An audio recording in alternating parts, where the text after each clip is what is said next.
mumeze mute? Nizere ko mumeze neza, nanjye ndashima Imana nta kibazo. Mwabonye rero hano hitwa Salalah, Salalah Oman. Ni ukuvuga ngo murabona hameze nk'iwacu muri Afrika, ibyatsi byarameze, haragwa n'akavura. Nyine ubu turi mu gihe cy'imvura, ibyatsi byarameze.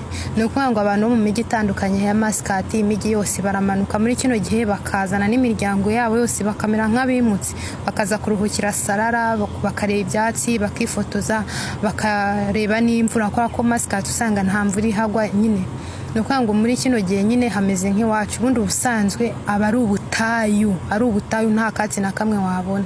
Ubundi ubusanzwe usanga hari n'inka ziri kugenda zirisha utwatsi, ariko ubu ngubu hano zari zitarasohoka.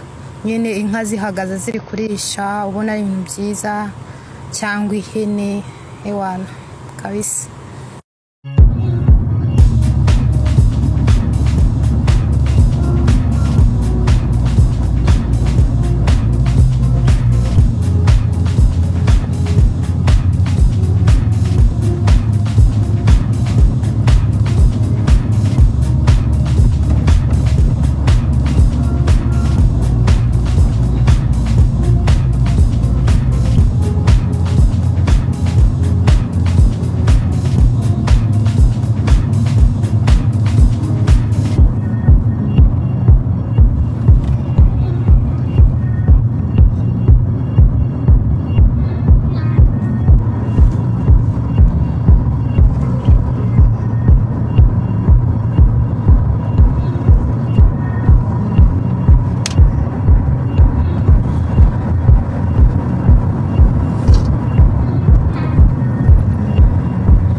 راح نقل الجولة الأخيرة الجمهور.